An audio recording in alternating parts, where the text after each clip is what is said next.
You're still tuned into TBD here on KCSB FM 91.9 in Santa Barbara and netnetradio.com out of Tijuana. You just heard FOA, their song called Jackrabbit. Before that was Trevor Welch, their song From Time Without Beginning. The original score before that was Drowse, a friend of TBD, their song called Oldest Friend. Before that was Elkin Phil, their song called Wide Eyed. And before that, we had a live set from Jonathan Atchley of Sad Gods. And we have Jonathan here in the studio. How's it going, Jonathan? It's good. Thanks for having me. So we're just playing songs right now from a compilation that you put together. When did it come out exactly? I don't know. I'm not good with time. I think in May sometime. Is there a release date on it? Yeah, I guess I could have checked that. Yeah, released May 5th, 2023. I mean, I guess what can you tell me about the comp? Kind of had an idea to just pull something together with a bunch of friends who are around. Yeah. Physically, like around town, around Orange County, LA, Santa Barbara, or just internet friends. So basically just reached out to a bunch of people just to get through some feelers out there. I think Lee Noble was like the first one that was like, yeah, I'll do it. Cool. And then like I kind of joked with Lee. I was like, oh, you're the one that everyone else joined because you were on it. He's like, yeah, right. And but yeah, so once we got like some cool artists, it kind of snowballed, and eventually we were just talking about Phil Mount Airy joined as well, and we were just like blown away because he's one of our favorite like all-time artists. So yeah, crazy. Yeah. So I guess like before Jonathan played, I guess the entire playlist for today's show has been this Sad Gods compilation. It's called Sad Gods Presents Singing for Survival, a compilation for Project Onward. I guess, can you tell me about like Project Onward and like what it was, what the compilation was benefiting and stuff? Yeah, so Project Onward is an organization in Chicago, and they they basically help adult artists with mental disabilities or any other disability to give them the tools in order to be creative and get their stuff out there and get moving because they're otherwise kind of paralyzed by their disabilities. So they provide resources, and like if they paint, you know, get them paints and do shows, and it's a pretty awesome organization.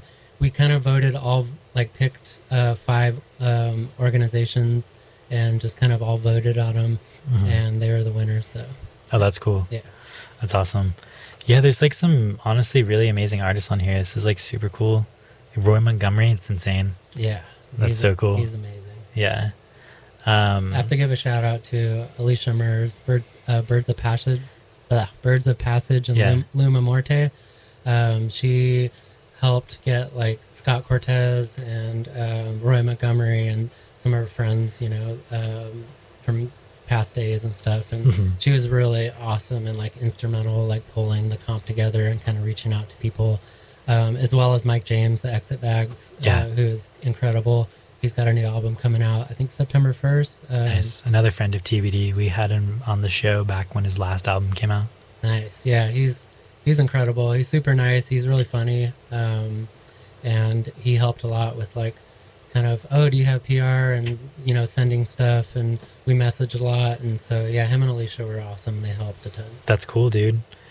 Yeah, I see you also have like Lila Asplund on here. That's so sick. Yeah, Lila's awesome. So cool. It's kind of funny, like it was the night before the release, and she messaged me and was like, oh yeah, sorry, she's like, can I get on the comp? And I was like, yes. I was like, but maybe not, I don't know, like, so we kind of like waited, and she sent the track like the last second, and I was like super stoked we got her in because she's awesome. Awesome. Also in Junior Mint Prince, and like does tons of like just genius music stuff. Big fan. Yeah, dude. So awesome. I mean, I guess aside from music, what else have you been up to recently, Jonathan? Aside from like Sad Gods, like anything else you've been doing? You know what? My toe, I got like a really bad cut under my big toe, so I was pretty immobile, and I just dove all into music the last like couple months. So really not much. Hanging out with the fam. I have a 11-year-old daughter, Soren. Nice. And so we hang out. We go to the beach, and just mess around, go on the trampoline, do fun stuff, play video games. So yeah, really not a ton besides music stuff. I'm really into California native plants. So I'm always like messing with my plants around the house and going on hikes. I like the outdoors. Nice. Gonna be going to the Sierras, down to Baja. I usually get like a ton of field recordings. Oh, cool. Do a lot of recording outside stuff that we usually end up using either for Sad Gods or for myself. I record a lot of music under Jonathan Atchley, which is my name. So I'll either release it. It's kind of become the Sad Gods B-sides. Yeah. So, yeah. That's cool. So how often are you going to like the Sierras and stuff? Are you like backpacking or? Not a ton. Like usually in the summer, just a couple times. Mostly been going down to Baja a lot. Okay. And just camping on the beach, just getting away and hitting the tide pools. I've got a lot of cool like field recordings. I don't know if people are getting tired of hearing ocean sounds, but it's like in everything I do right now. What city in like Baja or like what area? Kind of a secret spot. Yeah. But somewhat, it's not too far down. I'm in Silverado in like the backside of Orange County. It's about 5 hours from there. It's kind of like around Santo Tomas, like on the coast. Yeah. Nice. Yeah, my aunt and uncle had a house in like San Felipe or whatever. Oh, cool. If you're familiar with that area, like, yeah, so like we go down there. That's like my only experience with Baja, but like, nice. It's cool. It was like right on the beach. Yeah. Kind of like the last frontier. You can just drive on the beach and like go camp and it's pretty wild. I wish I could have explored like more outside of like they lived in like this commune. It was like really interesting. Not like a commune, but like it was just like this weird like plot of land with like a bunch of houses where like I don't know, it seemed like all Americans were living there, you know what I mean? Yeah. And then like, you know, you can drive like 20 minutes into town and it's like where the locals are living and stuff, you know? But it's like super cool down there. I thought it was interesting how like like you'll see the military driving down the beach, you know what I mean? And like their beach is like the backyard, so you'll just see like a military truck with like people with like rifles just like driving by. Yeah. It's so interesting. But yeah, it was like super sick. We did like some off-roading or something and like drove like some trails like in the mountains back there. Oh, cool. So sick. I love Baja. Yeah, it's the best. There's actually the spot we go to there. I looked on a map and there's some mountains you can drive into and like actually go like stream fishing and stuff. Oh, that's crazy. And that's usually what I do when I go to the Sierras. We fish some creeks and stuff and super into like stream fishing and so I was like, no way, it's like an hour from where I go, and I was thinking, wow, I could do like stream fishing and then go camp on the beach in like one day. But yeah, Baja is amazing. There's so many just absolutely beautiful natural spaces that you can like jump into with like no one around. Yeah, because you know how California is. You have to book a camping spot like 20 years in advance, and you show up and there's like 60 people around you camping, especially on the beach. Playing music, and it's just kind of more of a party scene. When I camp, I like to get away and four-wheel out to places where no one's out and just kind of spend time with nature and be quiet and read and record music. That's when my ideas start to come in. So. What kind of I guess like 4x4 car do you have or vehicle? I still have my old 99 Tacoma. That's got sick. it at the end of high school. And I got a pop-up camper for it last year. Had to drive up to Montana to get it installed, and like a rooftop tent, or kind of. It's like a wedge pop-up camper, so it just, like, pops open and it's like boom, you have a tent. Because the first like few times we started going back down there, the wind was just crazy. It was like blowing our tents over and filling it with sand, and so I was like, man, I gotta figure out something else. I was gonna get like an old army canvas tent, and I kind of ended up popping or just going for the pop-up camper because it's just amazing, and it's a little more expensive, but I knew I'd have it forever and it was worth it for sure. That's so sick. Yeah, I just have a 4Runner. I have a 2004. Oh, nice. Yeah, and I put like a bed and stuff in the back. Nice. It's fun to take camping. Yeah. Haven't done anything in Baja, but that'd be sick. If I had a reason to go down to Baja, I guess I could go, but if I had family there, I'd definitely take that thing down there. But I'm usually doing like Death Valley, like Joshua Tree, like stuff like that. Sick. Yeah.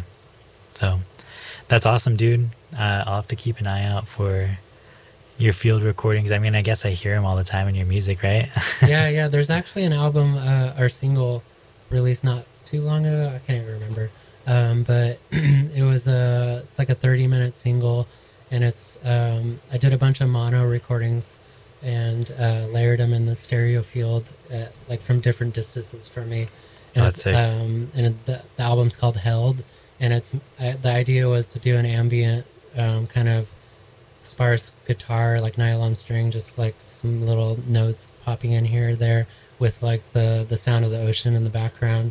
And so I was really stoked with the way it turned out. It's kind of my favorite type of music, and it's what I listen to mostly.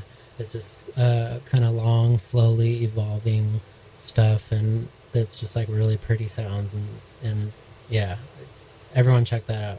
It's way different from like a lot of the stuff we do. That's more kind of songs mixed in and ambient and textural. It's kind of like longer, slower, kind of like more relaxing type of thing. It's cool. What was it called one more time? Held. Sick. Yeah, HELD. Cool. And we're also streaming on everything and also on Bandcamp, etc. So nice. You can find us everywhere. Awesome, dude. Well, I also wanted to ask too, so like when did you kind of get into DIY? Like what was your intro into like DIY music and stuff? Like were you playing in like bands and stuff before when you were young? Like how did you kind of like get started? Like how did you find an interest in, I guess, outsider music? Yeah. I've always pretty much done music alone. I think it was around like college time. I realized I was in San Diego. A lot of my favorite bands like Pinback were just doing these like all home recordings. I was kind of noticing. I was like, oh wow, all these bands that I really love are recording stuff in their bedrooms. I was like, that's cool.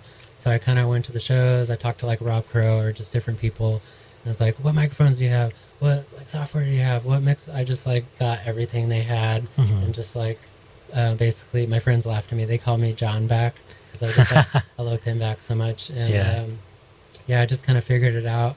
And then I was just obsessed. I was like, wow, you can like just do anything with sound nowadays. You can just draw with it. Anything you can imagine, you can make. And I just got really into like layering tons of stuff and figuring out how to mix. And I just was like obsessed. And I was like, yeah, I'm doing that. And I just completely abandoned graphic design and illustration, everything. That I used to work in apparel for like surf and skate companies. Oh, nice. In SoCal. And I moved to like Hawaii to save up money to move to New York, and I lived in Brooklyn, and I was just kind of just checking out the music scene, and if I wanted to do that for money with whatever for life and stuff, and that's kind of how it all started. Cool. So were you going to like DIY shows in Brooklyn and stuff? Like, yeah, not a ton. It was like so expensive that you just work all the time. Yeah. But we would go. There's a lot of obviously like in Chelsea, and like there's a lot of just open studios and art shows and people playing. So we just like walk around and go check those out at night. MoMA, what's the one with the spiral stairs, kind of spacing. They had a lot of really cool shows. I remember I saw Dan Deacon. Oh, sick. There, and they had like everyone was dressed up. It was when he in his full on like trippy green skull, like party Dan Deacon. It was really cool.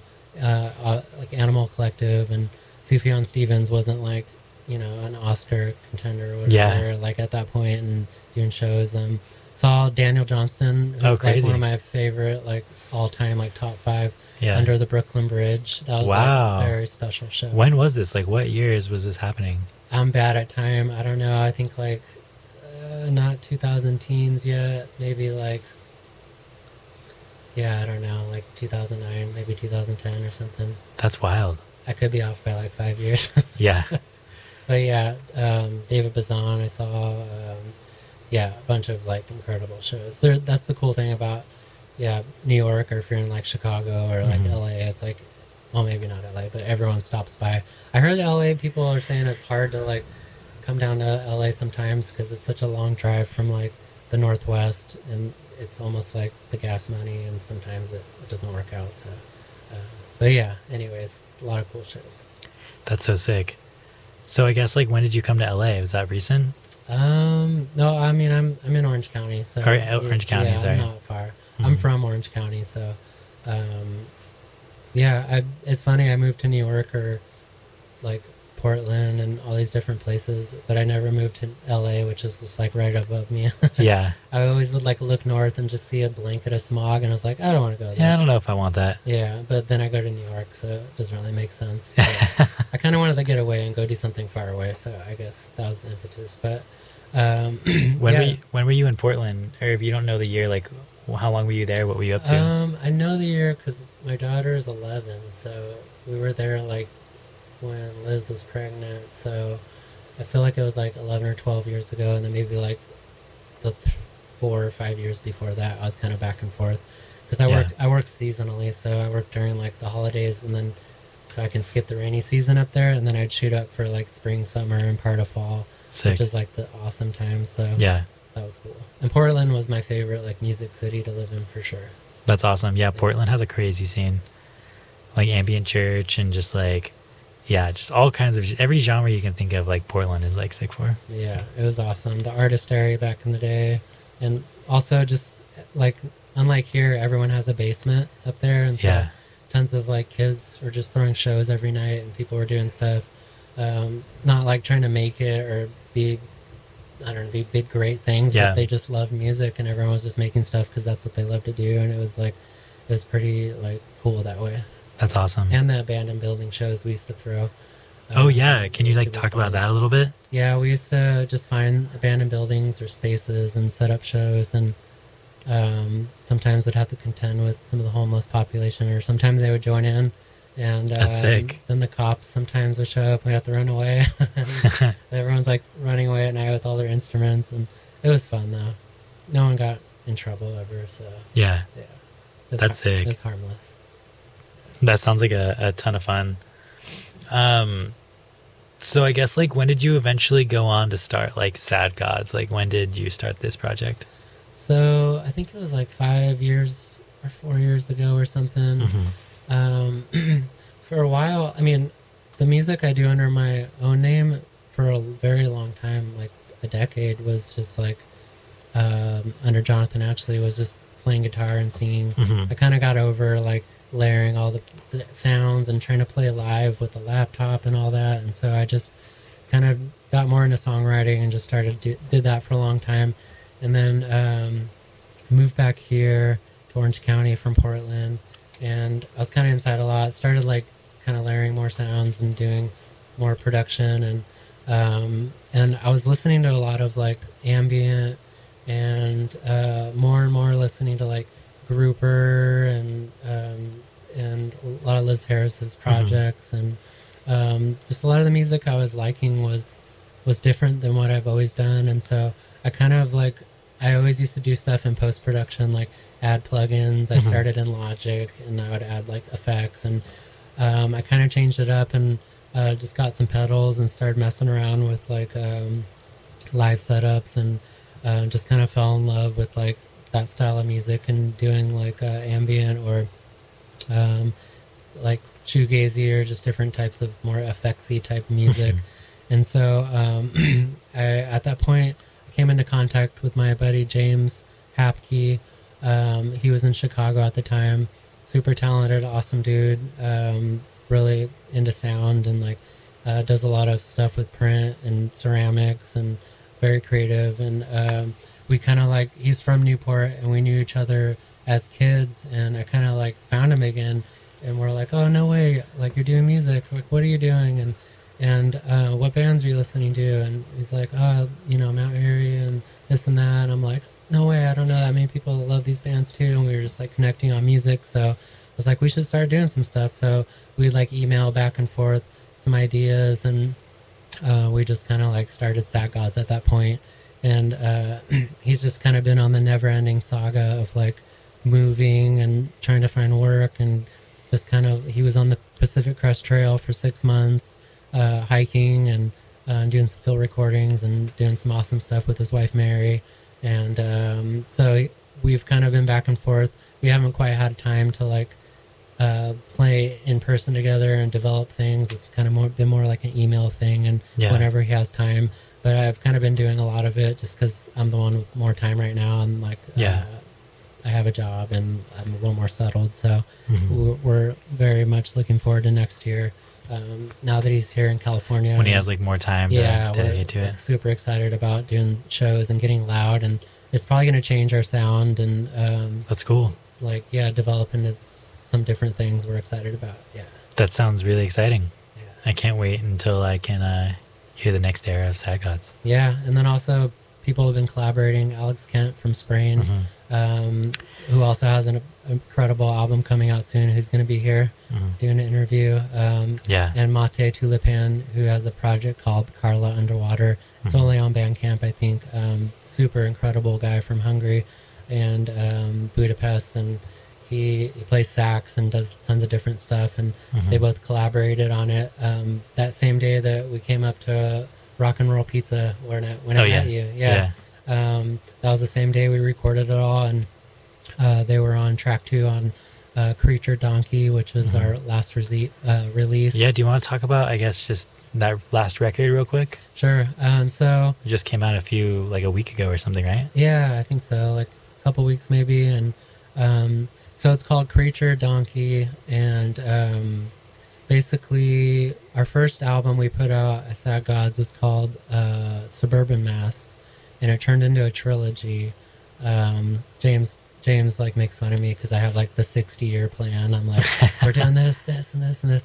But we kind of like mapped it out. I was like, yeah, that'd be cool to do a trilogy with this. Suburban Mask, then we did Ocean Mask Whispers, and Listening Mask was also released, I think in May or April or something this year. And each of those albums had a creature companion album, which is like a creature we picked to pair with the album.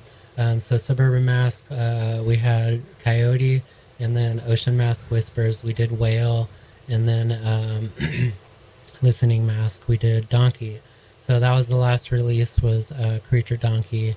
And basically they're just kind of these like inspiration points, how we relate with the idea of those animals, whether they're like animals or cartoons or metaphors or just ideas. We kind of just get creative with the feeling of it and the vibe of it, and whatever associations we have with it, with like Donkey, like Eeyore, or like Pinocchio, the Party Boys, and just all sorts of whatever comes to mind. We kind of mix into the music and just kind of just keep moving, make things. That's sick. And so this last one is the one you were saying that like Alex collaborated and stuff, and Mate.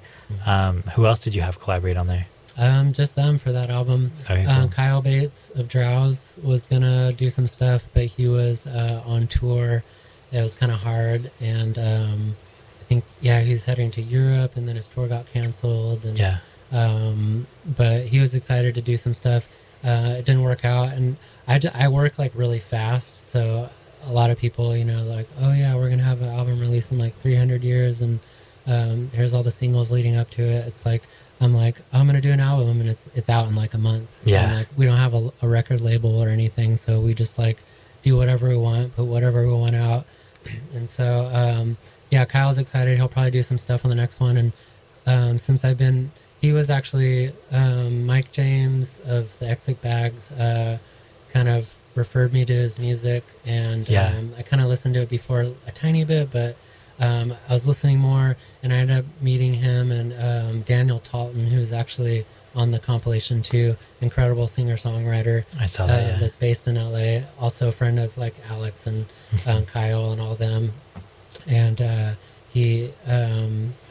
went and met them like at a bookstore. They played a show, and in Ohio? Or? No, that one was in it was in LA. Okay. And it was cool. It was a good show.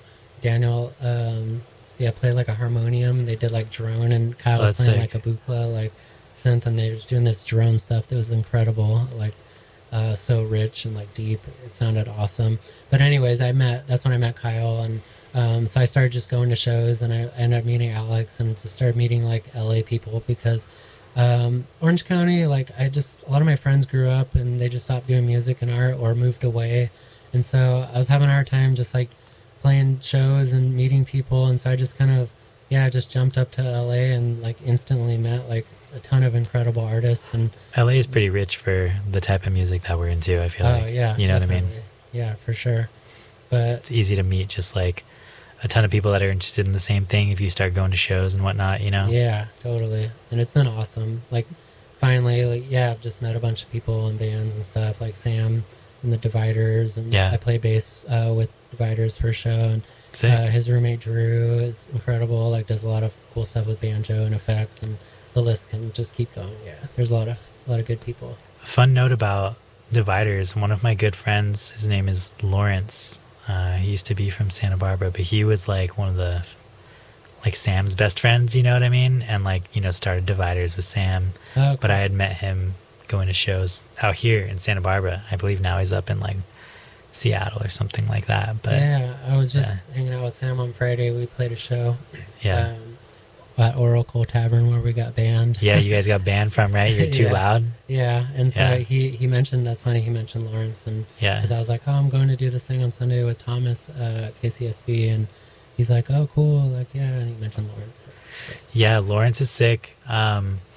Lawrence played one of my first live in studios with one of his bands up here. It's really sick. If anybody's interested, you could find it on the YouTube channel, like one of the really early on. But yeah, dude, so cool. So I guess, do you have anything new in the pipeline? We're like running out of time here. We got a couple minutes, but you got anything new coming up? Catherine Moore, who's it's kind of funny. I've kind of become friends just tangentially with like a lot of the Flenser artists for some reason. Yeah, like Madeline Johnson, like just like really loved our music, and I sent her a whole catalog, and she was just like stoked. That's so sick. But anyways, Catherine Moore has a residency coming up, and she's going to dig into a bunch of stuff I sent her. We kind of became friends on like over Instagram like a little while ago. There's an album we're probably going to put out called Mask Memory. With Catherine Moore? No, she might work on, I was like kind of noted one of the, it's like a 20-minute song on it. I was like, if you want to do anything on this song, I've had the song for like 5 years. I've been dying to release it. It just hasn't fit anywhere. Yeah. So she might work on that, maybe not. And then we're going to put out a book, actually. Oh, wow. That's sick. Because James, the other Sad Gods guy, is just like a master printer. Yeah. He's like taught printing.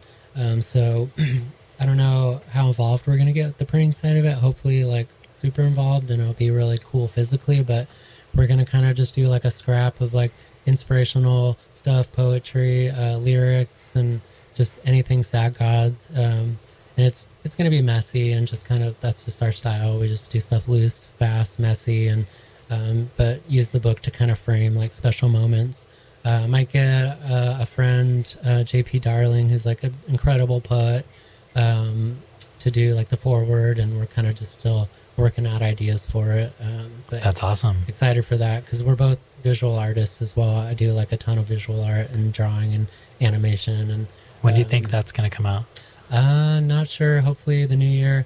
I'm going to hop into my like seasonal work season over the holidays. And what do you do for work? I run like a Christmas light installation business. Oh, sick. Yeah, so I just work solo. It's pretty awesome. I just listen to music and put lights up, and from November, half of December, and then take them down half of January. And then so it creates space for the rest of the year for me to work on my creative projects, and also homeschool my daughter, and do cool stuff like go down to Baja or just kind of do whatever we want. So that's so sick. We're hoping during like after the new year, I'm kind of going to hand everything to James, and like, oh, let's work on the book. If you can like tackle that a little more while I'm like working, and so we can like hop on that when I'm done with work. And I might actually play a show in November with Kyle Drows nice. in Hand Model, but we'll see. I think it's like November 17th. Cool. I don't know if I'll be able to do it with my work, because I'm usually like barely surviving. Yeah. But yeah, we'll see how it goes. Yeah. Looking forward to it if it goes down. I guess that kind of does it for now. We gotta wrap up here, but where can people keep up with all things Sad Gods? Bandcamp. Just follow us on Bandcamp. Cool. We're streaming everywhere, Spotify, Apple Music, all the like major streaming platforms. We have a YouTube channel where we also post like music videos and stuff. We're both really into video. You can follow me on Instagram at bad.entertainment.co, and that's just my like stuff, and I just put all the Sad God stuff in there. Just we don't have like a account for it yet, so cool. That's a good space for sure. Tight. All right, dude. Well, I have one last question here. It's kind of the biggest of the show. Are you ready for it? Yeah. All right. So a rat is going to jump into your mouth. Do you want this rat to jump into your mouth head first or butt first, and why? I'll go head first so he can sing into my soul. That was a great answer. I don't. Yeah, dude. I love this question because it's always different. That is so beautiful. Thank you. All right, dude. Well, this is Jonathan Atchley here at KCSB FM in studio. That's KCSB 91.9 in Santa Barbara, and then re-airing netnetradio.com out of Tijuana. But yeah, thanks so much, Jonathan. This was really sick. Really stoked to have you in here. Cool. Thanks so much.